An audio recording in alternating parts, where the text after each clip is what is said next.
శ్రీ చౌడేశ్వరి దేవి మాంత్రిక జ్యోతిష్యాలయం ప్రముఖ జ్యోతిష్యులు కాళికాదేవి ఆరాధకులు ప్రధాన తాంత్రిక శ్రీ ఎంకే శాస్త్రి గారు. స్త్రీ పురుష వశీకరణం 100% గ్యారంటీ. మీకెటువంటి సమస్యలు ఉన్నా కాళికా దైవశక్తి పూజల ద్వారా పరిహారం చేయగలరు. Phone number 9481312761. Hi friends, welcome back to our channel. Friends, దేశంలో సెకండ్ వేవ్ అనేది తగ్గుముఖం పడుతోంది కదా. ఇప్పుడిప్పుడే కాస్త కోలుకుంటున్నాం అనుకునేంతలోనే మూడో వేవ్ వచ్చేసింది. శాస్త్రవేత్తలు, పరిశోధకులు, వైద్యులు హెచ్చరించిన ప్రకారమే ఈ వేవ్ చిన్నారులపై తన ప్రభావాన్ని చూపిస్తోంది. దీంతో ప్రజల్లో ఆందోళన కూడా పెరిగిపోతోంది. ఈ నేపథ్యంలో ఏం చేయాలి, ఎలాంటి జాగ్రత్తలు పాటించాలి, ఇవన్నీ కూడా మనం ఇప్పుడు ఈ వీడియోలో తెలుసుకుందాం. దానికంటే ముందు మీకు మా రిక్వెస్ట్, వీడియోని చివరి వరకు చూడండి. అప్పుడే మీకు పూర్తిగా అర్థమవుతుంది. వీడియోని లైక్ చేయడం మర్చిపోకండి. మీ లైక్ మాకు మంచి సపోర్ట్ మరియు ఎంకరేజింగ్ గా ఉంటుంది. పిల్లల్లో ఈ మహమ్మారి యొక్క ప్రభావం 2 వేవుల్లోనూ ఒకేలా ఉందని వైద్యులు చెప్తున్నారు. ఇటీవల నిర్వహించిన జాతీయ సిరో సర్వేలో 25% మంది చిన్నారులకు కోవిడ్ సోకిందని తేలింది. ఇందులో 3 నుంచి 4% మాత్రమే సిమ్టమాటిక్ అని జాతీయ డేటా చెప్తోంది. తొలి 2 వేవుల విషయంలోనూ ఈ లెక్కలు ఇలానే ఉన్నాయి. దాంతో సెకండ్ వేవ్ లో పిల్లలు ఎక్కువగా ఈ యొక్క మహమ్మారి బారిన పడ్డారని చెప్పలేమని చెప్తున్నారు.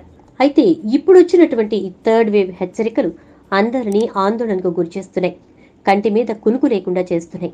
ముఖ్యంగా ఈ మూడో వేవ్ తో పిల్లలకు ముప్పు పొంచి ఉంది అనే వార్తలు తల్లిదండ్రులను భయాందోళనకు గురిచేస్తున్నాయి. ఫస్ట్ వేవ్ వృద్ధులపై ప్రభావం చూపిందని, రెండో వేవ్ లో యువకులు బాధితులయ్యారని, ఇక మూడో వేవ్ లో ఈ రక్కసి చిన్నపిల్లల్ని కాటేస్తోందని ఈ మధ్య ప్రచారం ఎక్కువైంది. ఎందుకు థర్డ్ వేవ్ చిన్నపిల్లలపైనే ప్రభావం చూపుతుందా?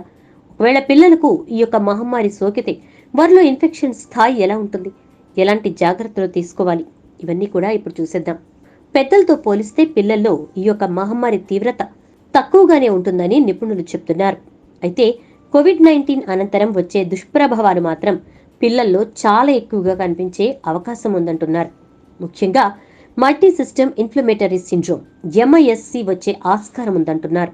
ఈ యొక్క మహమ్మారి సోకిన తర్వాత 2 నుంచి 4 వారాలకు కొంతమంది పిల్లల్లో ఇమ్యూన్ డిస్రెగ్యులరేషన్ ఏర్పడవచ్చని వైద్యులు ఆందోళన వ్యక్తం చేస్తున్నారు. ఇమ్యూన్ డిస్రెగ్యులరేషన్ కారణంగా పిల్లల్లో రోగనిరోధక శక్తి తగ్గి ఇతరత్ర ఇన్ఫెక్షన్లకు గురయ్యే అవకాశం ఉందన్నారు. కానీ ఈ సమస్య ఏర్పడే అవకాశాలు చాలా తక్కువ అంటున్నారు. ఒక పరిశోధన ప్రకారం చూసుకుంటే 1,00,000 మంది పిల్లల్లో కేవలం 12 కంటే తక్కువ మందిలోనే ఇమ్యూన్ డిస్రెగ్యులరేషన్ కనిపించింది. అలా అని పిల్లల విషయంలో నిర్లక్ష్యం తగదంటున్నారు. 18 ఏళ్లు నిండిన వారికే ఇప్పుడు ఈ యొక్క వ్యాక్సిన్ ఇస్తున్నారు. ఒకవేళ 18 ఏళ్లు నిండిన అందరూ టీకా తీసుకుంటే అప్పుడు రక్షణ వలయం లేని వారు పిల్లలు మాత్రమే అవుతారు. కాబట్టి వారి విషయంలో అప్రమత్తత చాలా అవసరమని నిపుణులు చెప్తున్నారు. ఇక ఈ పిల్లల్లో దీర్ఘకాలిక వ్యాధులతో బాధపడే పిల్లల విషయంలో ఇంకా జాగ్రత్త ఎక్కువగా కావాలి అని చెప్పి వైద్య నిపుణులు సూచిస్తున్నారు. దీర్ఘకాలిక వ్యాధులతో బాధపడే పిల్లలపై ఈ యొక్క మహమ్మారి తీవ్రత ఎక్కువగా ఉండొచ్చన్నది నిపుణుల మాట. ముఖ్యంగా ఊపిరితిత్తులు, కిడ్నీలు, కాలేయ సంబంధిత సమస్యలు, థాలసేమియాతో బాధపడేటటువంటి పిల్లలు ఈ యొక్క మహమ్మారి బారిన పడే ప్రమాదం ఎక్కువగా ఉందన్నారు. క్యాన్సర్తో బాధపడే, కీమోథెరపీ, రేడియేషన్ థెరపీ తీసుకుంటున్న పిల్లల విషయంలో కూడా అప్రమత్తంగా ఉండాలన్నారు. ఊబకాయం, పోషకాహార లోపం ఉన్న పిల్లల విషయంలో కూడా జాగ్రత్త అవసరమన్నారు. ఇక తీసుకోవాల్సినటువంటి జాగ్రత్తల విషయానికి వస్తే మాత్రం పెద్దలకు మాదిరిగా పిల్లలు కూడా నిరంతరం మాస్క్ పెట్టే ఉంచాలి.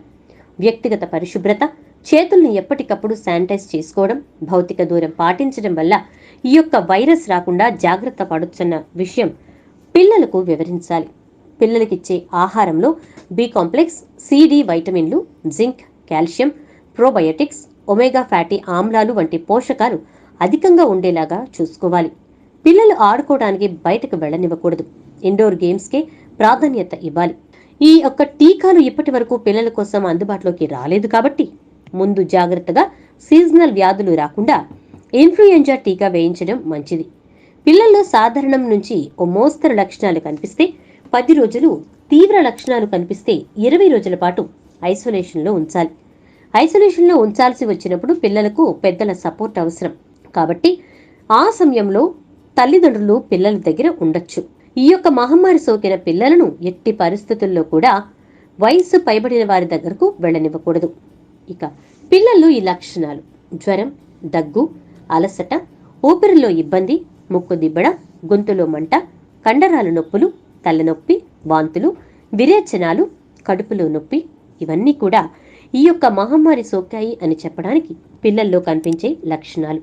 ఇక ఇవ్వాల్సినటువంటి మందుల విషయానికి వస్తే కనుక జ్వరానికి పారాసెటమాల్ 10 to 15 mg ప్రతి 4 నుంచి 6 గంటలకు ఒకసారి చొప్పున ఇవ్వచ్చు. గొంతులో మంట, దగ్గు, గోరువెచ్చని నీటిని పుక్కిలించడం మంచిది. ఆహారం నీరు, పండ్ల రసాలతో పాటు పోషకాలతో కూడిన ఆహారం ఇవ్వాలి. తేలికపాటి లేదా లక్షణాలు లేని పిల్లలకు చికిత్స ఎలా చేయాలి? ఈ యొక్క మహమ్మారి సోకిన పిల్లల లక్షణాలను బట్టి తేలికపాటి, మధ్యస్థాయి, తీవ్రమైన అని 3 విభాగాలుగా విభజించారు. జ్వరం, జలుబు వంటి స్వల్ప లక్షణాలు ఉండి ఇతర ఆరోగ్య సమస్యలేమీ లేని పిల్లలకు లేదా లక్షణాలు లేని పిల్లలకు ఇంట్లోనే చికిత్స అందించవచ్చు. ఆసుపత్రికి ఎప్పుడు తీసుకెళ్లాలి? ఆయాసం, ఊపిరి తీసుకోవడంలో ఇబ్బంది, తరచుగా విరోచనాలు, వాంతులు, కడుపు నొప్పితో పాటు ఊపిరితిత్తులు, గుండెకు సంబంధించిన సమస్యలున్న చిన్నారుల్లో వైరస్ లక్షణాలు కనిపిస్తే వెంటనే ఆసుపత్రికి తరలించాలి. కొందరు పిల్లల్లో ఈ యొక్క మహమ్మారి మల్టీ సిస్టమ్ ఇన్ఫ్లమేటరీ సిండ్రోమ్ సమస్యకు దారితీస్తోంది. కాబట్టి పిల్లలు ఆందోళనతో గందరగోళంగా ప్రవర్తించిన డాక్టర్లను సంప్రదించడం మంచిది. మామూలు జలుబు, జ్వరం ఉంటే పిల్లలు 1-2 రోజుల్లో కోలుకుంటారు. రోజుల తరబడి అవే లక్షణాలుంటే మాత్రం ఆసుపత్రికి తీసుకెళ్లాలని నిపుణులు సూచించారు. ఈ యొక్క థర్డ్ వేవ్ 14 ఏళ్లలోపు చిన్నారులపై ప్రభావం చూపుతుందని నిపుణులు హెచ్చరిస్తున్నారు. చిన్నారుల్లో కనిపించేటటువంటి ఈ లక్షణాలను మీరెప్పటికప్పుడు గుర్తించడం చాలా మంచిది. పెద్దవారిలో కనిపించినట్లుగానే వీరిలో కూడా జ్వరం, తలనొప్పి, జలుబు, దగ్గు లాంటి లక్షణాలుంటాయని వైద్య నిపుణులు చెప్తున్నారు. హార్వర్డ్ హెల్త్ ప్రకారం కొన్ని రోజుల పాటు జ్వరం, దద్దుర్లు, కళ్లల్లో రక్తం తగ్గడం, కడుపు నొప్పి, ఆకలి లేకపోవడం, వాంతులు, డయేరియా, పగిలిన పెదవులు ఎర్రబారడం, మెడనొప్పి, కాళ్లు, చేతులు వాపు, చికాకు, అతినిద్ర, అలసట లాంటి లక్షణాలు కనిపిస్తాయి. చిన్నారులు తప్పకుండా మాస్కులు ధరించేలా చూసుకోవాలి. శానిటైజర్ తో శుభ్రం చేసుకోవడం, భౌతిక దూరం పాటించడం నేర్పించాలి. పిల్లలకు పౌష్టికాహారం ఇవ్వాలి. Vitamin B complex, vitamin C, vitamin D, calcium మరియు జింక్ లభించే ఆహారం ఇవ్వడం ద్వారా వారి రోగనిరోధక శక్తి పెరుగుతుంది. ఇంటి వద్ద ఉన్నప్పటికీ చిన్నారులను శారీరక శ్రమ చేయడం నేర్పించాలి. వ్యాయామం, యోగాసనాలు వేయడం వారిలో నూతన ఉత్సాహాన్ని కలిగిస్తుంది. పెద్దవారిలో ఏదైనా లక్షణాలు ఉన్నట్లు గుర్తించిన సమయాలలో ఐసోలేషన్ కు వెళ్లాలి. చిన్నారులను పదే కలవకూడదు. చిన్నారుల్లో పైన పేర్కొన్న ఈ యొక్క లక్షణాలు కనిపిస్తే నిర్లక్ష్యం చేయకూడదు. రోజుల తరబడి లక్షణాలు ఉన్నాయంటే ఖచ్చితంగా డాక్టర్ ని సంప్రదించి చికిత్స అందించాలి. మరి చూశారు కదా, ఈ యొక్క మహమ్మారి థర్డ్ వేవ్ రూపంలో చిన్నారులను కబళించడానికి తన యొక్క విజృంభణ మొదలు పెట్టేసింది. మరి ఈ మహమ్మారి నుంచి మన పిల్లల్ని ఎలా రక్షించుకోవాలి, అదేవిధంగా ఒకవేళ ఈ మహమ్మారి సోకినట్లయితే ఎలాంటి లక్షణాలు మనకు కనిపిస్తాయి, అప్పుడు వెంటనే మనం తీసుకోవాల్సిన జాగ్రత్తలు ఏంటి, ఇవన్నీ కూడా తెలుసుకున్నాం కదా. సో ఇకపై మీ పిల్లల విషయంలో జాగ్రత్తగా ఉండండి, అప్రమత్తంగా ఉండండి. పిల్లలను బయటకు వెళ్ళనివ్వకండి. మహమ్మారి బారిన పడకుండా కాపాడుకోండి. సో ఫ్రెండ్స్, ఇది ఈ రోజు వీడియో నచ్చితే తప్పకుండా ఒక లైక్ చేసి షేర్ చేయండి. అలాగే ఛానల్ ను సబ్స్క్రైబ్ చేసుకోండి. పక్కనే ఉన్న బెల్ ఐకాన్ లో ఆల్ ట్యాప్ చేయండి.